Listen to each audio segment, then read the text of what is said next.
정인아 미안해. 지금 온라인 공간을 뜨겁게 달구고 있는 애달픈 목소리입니다. 양부모에게 입양된 후 학대 끝에 숨진 16개월 정인이의 죽음이 알려지면서 곳곳에서 애도의 목소리, 또 분노의 목소리가 이어지고 있습니다. 관련 내용 살펴보겠습니다. 승재현 한국형사정책연구원 연구위원이 전화로 연결돼 있습니다. 승 의원님 안녕하십니까? 네, 안녕하십니까? 네. 자, 16개월 입양아 정인이 사망 사건 이번 주말 내내 포털 실시간 검색어에 오르내리면서 국민들의 공분을 자아냈습니다. 먼저 사건부터 정리를 해주실까요? 네, 정인이는 2019년 6월 출생입니다. 그 이후에 2020년 1월에 지금 현재의 양부모에게 입양이 되었고요. 네. 사실 마음 너무 아픈 거는 입양 첫 달부터 학대를 받은 것으로 추정되는데요. 입양된 지 271일, 생후 16개월이 된 2020년 10월 13일 날 정인이는 사망했습니다. 사망 원인은 장파열이고 수차례 갈비뼈가 부러졌던 이런 어떤 사정으로 사망에 이르게 되었죠. 네. 말씀하신 것처럼 부검 결과 사인이 외력에 의한 복부 손상 이렇게 나와 있습니다. 자, 의료진은 네네. 아이 몸에 남은 흔적이 단순히 사고로 있을 수 있는 것이 아니고 학대라고 이렇게 판단을 했죠. 네네. 저도 한 탐사 프로그램에서 의사가 이야기했는 말을 듣고 어제 잠을 못 이루었는데요. 교과서에 실릴 만큼의 정도의 아동 학대다. 네. 사실 그 사진을 보면 회색 음영이 다 피로 물들어져 있고 수차례 골절이 있었고 더 심한 것은 신체의 가장 안쪽 부위에 있는 췌장이 절단되어 있었다. 사실 즉시 병원으로 오면 살릴 수 있었는데 살리지 못했다는 의사의 말이 지금 저의 마음도 여전히 무겁고 힘들고 안타깝게 만들고 있습니다. 네. 자, 이 정인이가 숨지기 전날에 어린이집 CCTV에 포착된 모습이 있는데요. 네. 자, 이상한 징후가 포착이 됐습니다. 구석에 앉아 있거나 또 거의 움직임이 없는 것으로 이렇게 화면을 보면 나와 있는데 말이죠. 네네네. 자, 그러니까 이게 지금 정인이가 네. 어린이집에서도 손 하나 까딱 못하고 걸어 다닐 수 없을 정도로 심하게 지금 아팠다 이렇게 볼 수가 있는 거죠. 그럼요.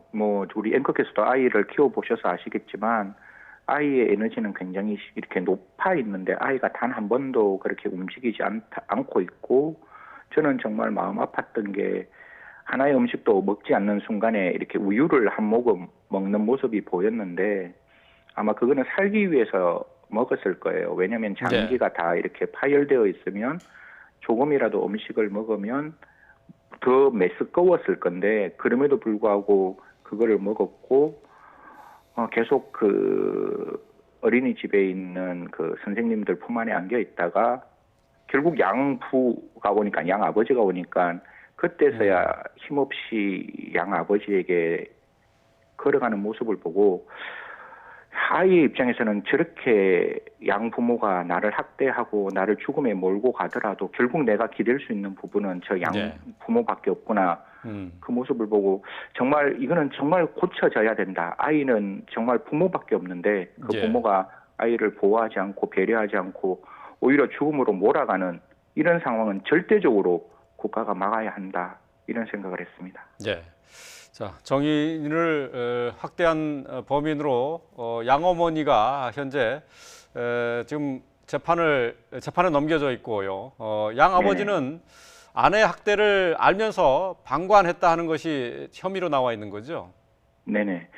사실 아동 학대 사건을 수많은 사건을 이제 경험하고 그걸 조사해 보면 어떤 문제가 발생하는가 하면 직접적으로 아동을 학대하는 그 사람이 1차적으로 굉장히 나쁜 사람이지만 그거를 내버려 두는 아버지의 모습도 거기에 동조하고 거기에 이제 순응하는 모습들이 많이 보이고 있어서 정말 이번 사건도 양모가 부적절한 아이에게 그렇게 죽음으로 몰고 가는 학대 행위를 했을 때 양아버지가 조금이라도 말렸다면 이런 결과는 발생하지 않았을 것인데 양아버지 입장에서는 아토피가 있고 우리 아이가 몽고반점이 있다는 정말 어떻게 보면 핑계 아닌 핑계, 정말 핑계로 일관하고 있는 모습을 보여서 당연히 아동 학대 방임의 공동정범은 되는 것이고 지금은 양모에 대해서만 아동학대 치사로 기소가 되어 있는데요.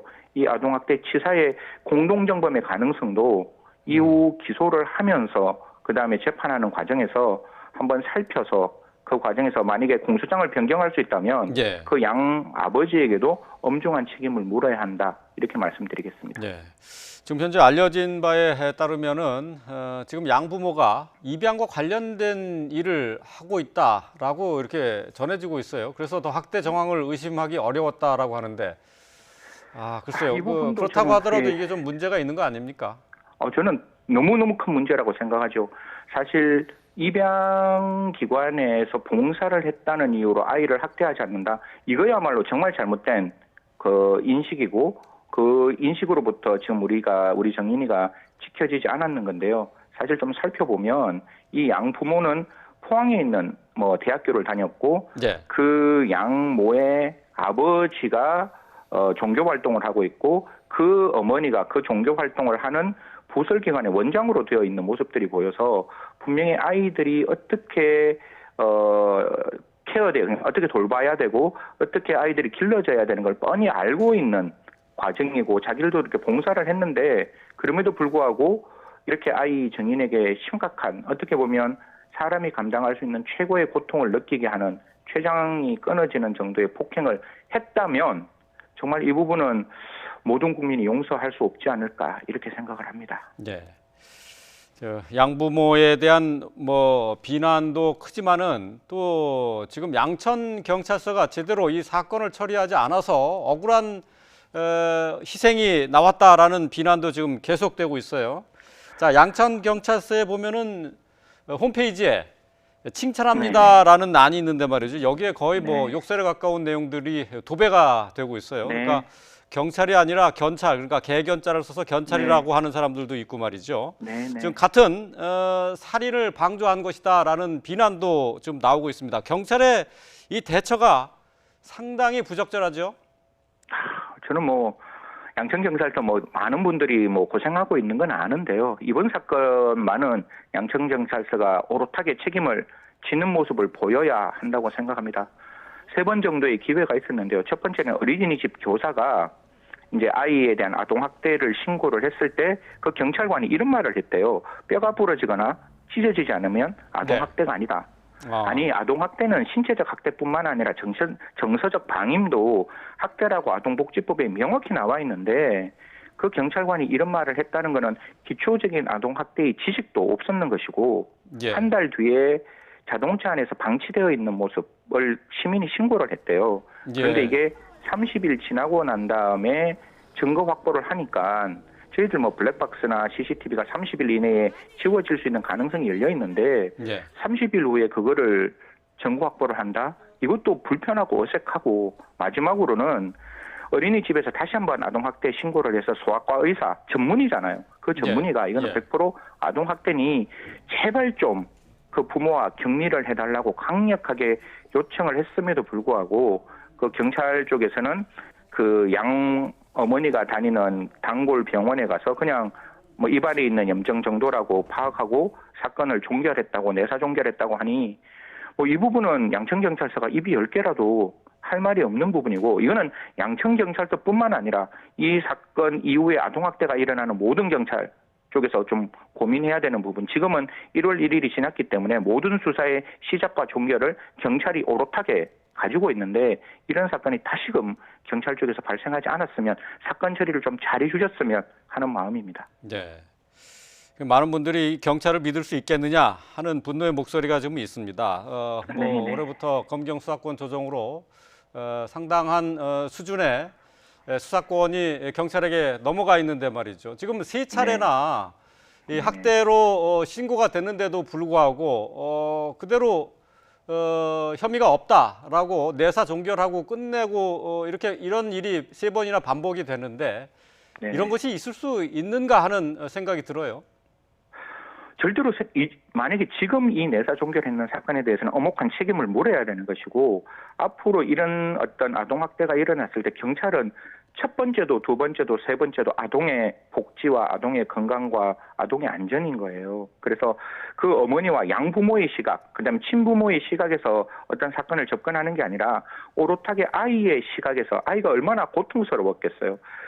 진짜 하루하루 자기가 견딜 수 없는 고통을 견뎌가면서 그 죽어가는 모습을 스스로 알고 있을 수도 있는 아이의 시각에서 이 사건을 좀 들여다봐야지 앞으로 모든 아동학대 사건을 양부모 혹은 친부모 시각에서 절대로 바라봐서는 안 된다. 그리고 원가정 보호주의라는 것은 그 가정이 아이를 보호하고 배려하고 관심을 가질 때 원가정 보호주의가 이루어져야 되는 것이지 그게 이루어지지 않는 가정에서는 분명히 그 부모로부터 아이를 분리하고 분리된 상태에서 수사가 진행되어야 한다. 이런 말씀을 꼭 새해 초에 드리고 싶습니다. 네. 자, 정인이의 학대 속에 사망한 사건과 관련해서 양천경찰서에 관련된 경찰들이 모두 11명이라고 하는데요. 양천경찰서에서 내린 징계가 가관입니다. 네. 지금 뭐 주의 또 그리고 경고 여기에 그쳤는데 말이죠. 네네. 아직 양천서가 이 사건의 심각성을 제대로 파악하지 못하고 있는 게 아닌가 싶은데 말이죠. 저는 그런 생각을 해요. 국가의 안보는 국민의 생명을 지키는 일이라고 생각하고 국가가 정말 반드시 가져야 될 의무 중에 하나가 국민의 생명을 진짜 보호하는 일인데 이 정인이 사건은 정말로 생명을 지킬 수 있는 기회가 3번이나 있었음에도 불구하고 그 기회를 놓쳤는 거거든요. 그러면 국민들의 입장에서 하시는 그 말씀을 우리 양천경찰서는 엄혹하게 받아들여야 되는 거예요.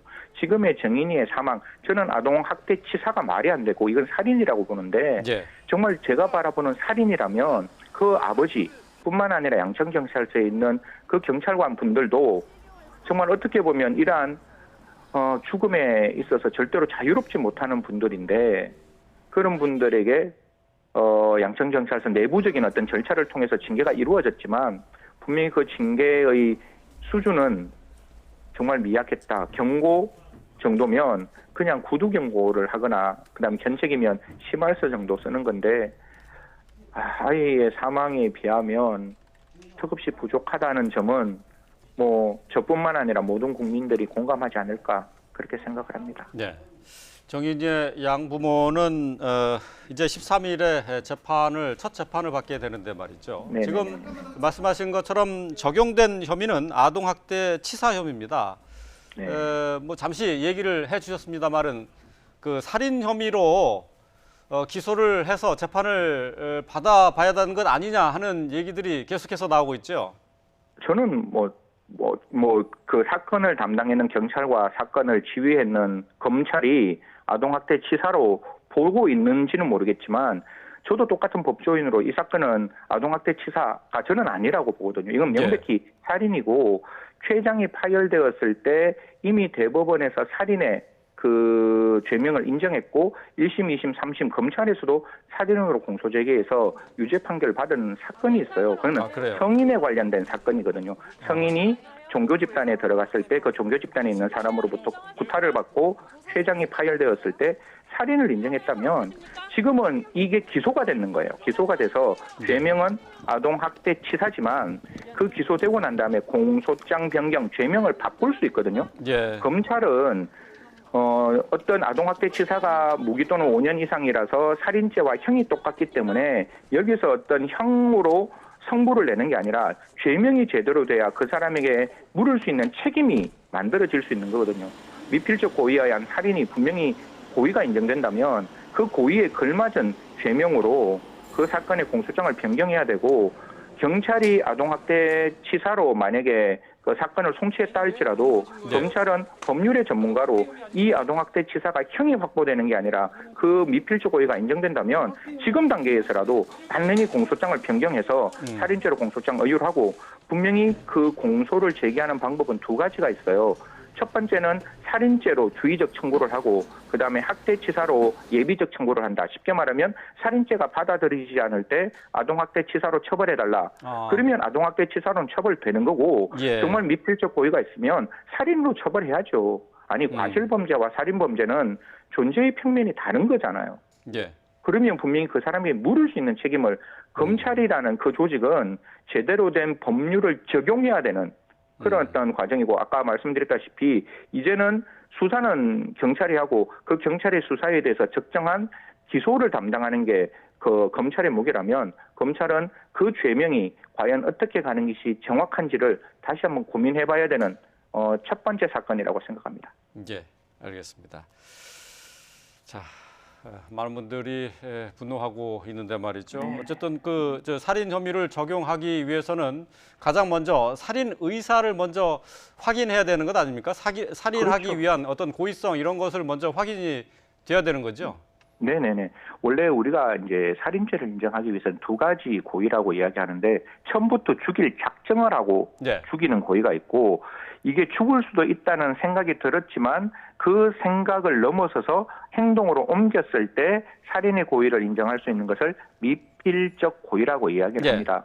지금 그 양모는 아이를 안고 있다가 자기가 가슴이 아파서 아이를 떨어뜨려서 의자에 부딪혀서 그런 어떤 결과가 나왔다고 이야기하는데 사실 저도 아이를 키워보면 아이가 떨어질 때 그 아이가 밑에 위험한 물건이 있으면 내 몸을 날려서라도 그 아이를 잡을 수 있는데 지금 이야기하는 양모의 그 주장은 사실상 설득력이 많이 떨어지거든요. 네. 수술을 했다면 아이를 안지 않았어야지 아이를 안고 아이를 얼르고 아이가 이제 뭐 보채니까 얼렀다고 얘기를 하는데 그런 부분이 첫 번째 제가 봤을 땐 진술의 신빙성이 없다라고 보이고 뿐만 아니라 지금 아이가 결국 사망하게 된 원인이 단순한 어떤 뭐 골절이나 뭐 이렇게 먹지 않아서가 아니라 장 내에 있는 가장 깊이 있는 췌장이 절단되어서 사망에 이르게 되었다면 그 폭행은 성인의 여성에게도 췌장이 파열됐을 때 미필적 고의를 인정했다면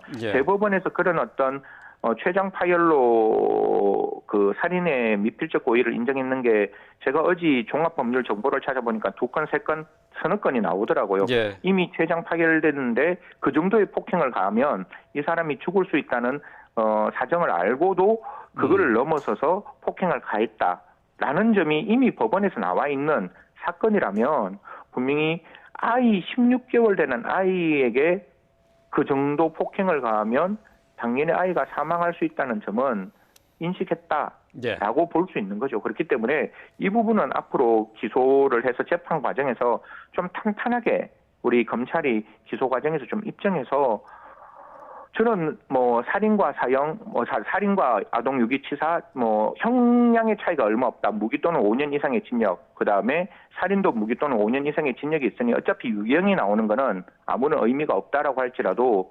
살인죄에는 적어도 지금 대한민국이 인정하고 있는 사형이라는 제도가 들어와 있는 것이고 아동학대치사는 죽었다 깨어나도 사형이라는 그 죄명을 물을 수가 없는 거거든요. 예. 그러면 아이가 그렇게 정말 하루하루 공포 속에서 자기가 살았을 거잖아요. 이 고통이 자기가 언제 끝날지도 모르는 고통을 끊임없이 경험했던 아이의 시각으로 바라본다면 적어도 검찰에서 이 정도의 잘못된 행동에 대해서는 법정 최고형인 사형을 예. 구형할 수 있는 가능성을 열어놔야 되지 않느냐.